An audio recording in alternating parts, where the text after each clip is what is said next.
Des histoires à Lyon.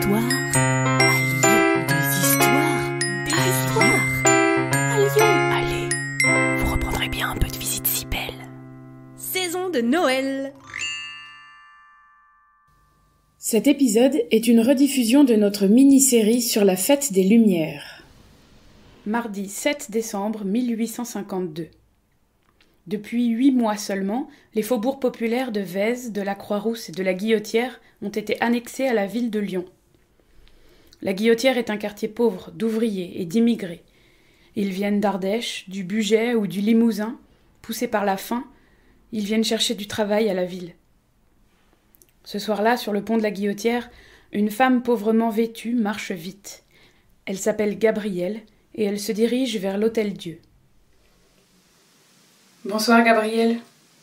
Votre mari vient de se rendormir. Il a encore eu beaucoup de fièvre aujourd'hui, mais vous pouvez entrer pour aller le voir.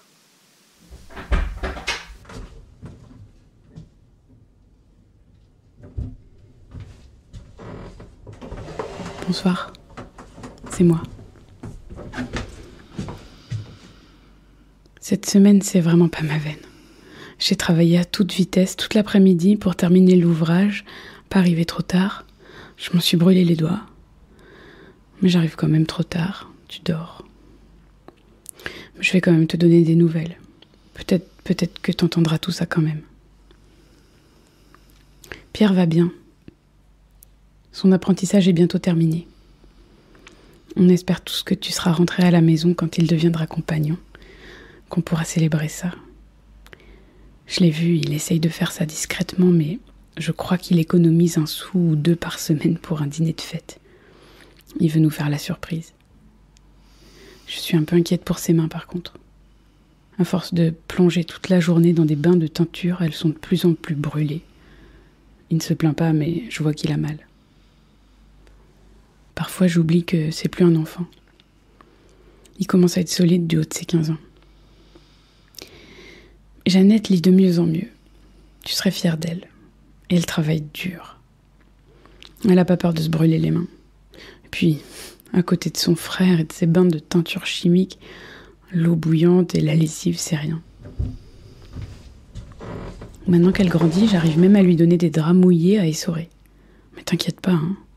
Je lui donne des petits draps pour commencer. C'est suffisant pour une petite de 9 ans. Mais elle apprend. Bientôt, elle pourra m'aider, comme une vraie blanchisseuse. Et puis, l'apprentissage de Philippe se passe toujours bien, mais je crois que son patron lui met de plus en plus d'idées révolutionnaires dans la tête. Je m'en doutais, hein. À travailler 15 heures par jour dans un atelier de canut, forcément. L'autre jour, il parlait des voraces. Il en a rencontré quelques-uns. Ils essayent de se mobiliser, mais c'est difficile. Depuis qu'on les a obligés à rejoindre la garde nationale et qu'elle a été désarmée, ils n'ont plus aucun poids. Ils parlent de la cause républicaine, de justice sociale aussi, et d'égalité. Il n'a plus que ces mots à la bouche. Il est très en colère. J'entends ce qu'il dit. Je crois qu'il a raison. On voit bien qu'avec ton salaire en moins, c'est plus difficile de s'en sortir. Pierre et Philippe ont toujours faim. J'essaye de leur laisser les plus grosses parts, mais il faut bien que je puisse porter les baquets d'eau et les linges mouillés moi aussi. Même si mon salaire est à peine plus haut que celui d'un apprenti. Mais je prie la Sainte Vierge pour lui, tous les jours. Pour toi, pour lui, pour nous tous. Pour qu'on puisse passer cet hiver sans trop de peine. Tiens d'ailleurs, je sais pas si tu te souviens, c'était juste avant que tu tombes malade. Il parlait d'une grande statue de la Vierge qu'ils vont installer à Fourvière sur le clocher de la petite chapelle. On pourra même pas assister à la grande messe de bénédiction. Elle aura lieu demain, mercredi. Des ouvriers du quartier et d'autres de la Croix-Rousse ont écrit au cardinal pour que la messe soit reportée à dimanche. Le cardinal a dit que c'était pas possible. Tu crois que ça l'importe à la Sainte Vierge qu'on la prie dimanche ou mercredi ? Ils doivent vraiment pas avoir envie qu'on soit là. C'est sûr que ça les dérange pas, eux. Les soyeux, les négociants, les chanoines, les curés.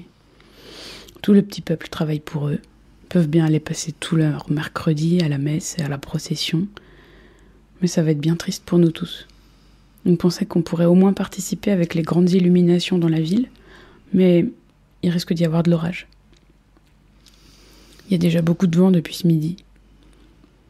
D'ailleurs, ils ont fait placarder un avis sur toutes les portes des églises de la ville. Les illuminations sont repoussées à dimanche soir après la messe. Enfin, la deuxième, quoi. Celle sans la bénédiction. Écoute, je vais rentrer voir les enfants.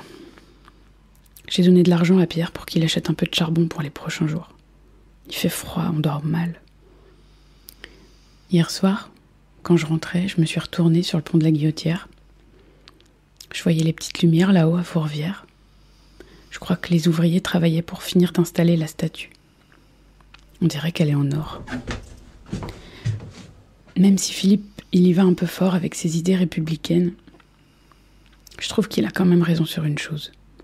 C'est pas juste qu'il dépense tout cet argent pour de l'or quand nous, on n'a presque rien à manger.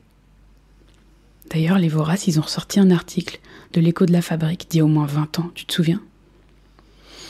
L'article disait « La classe ouvrière ne peut plus se résigner à souffrir et à mourir en psalmodiant des cantiques de la Vierge pour la prier d'envoyer du bon ouvrage. » Ils ont un peu raison, tu crois pas ?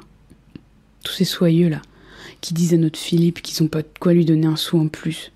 Ils ont bien de quoi payer des jolies statues en or. Enfin, j'arrête de t'embêter avec ça, parce que je veux pas que tu penses que c'est ta faute si on va mal. La maladie, elle t'est tombée dessus, personne n'y pouvait rien. Écoute, on va se débrouiller, t'inquiète pas. Et on t'attend. Quand tu rentreras, que tu seras guéri, on trouvera de quoi se faire un petit dîner de fête. J'achèterai une tranche de lard juste pour toi, pour que tu te retapes. Le curé a dit que demain soir, pendant la bénédiction, l'archevêque accordait 40 jours d'indulgence à tous ceux qui lèveraient les yeux vers la nouvelle statue en disant « Je vous salue Marie ». Mais moi, je vais pas lui demander d'indulgence à la Sainte Vierge. Je m'arrangerai bien toute seule avec mes péchés. Je vais lui demander que tu te retapes, que la fièvre te quitte. Allez, dors bien.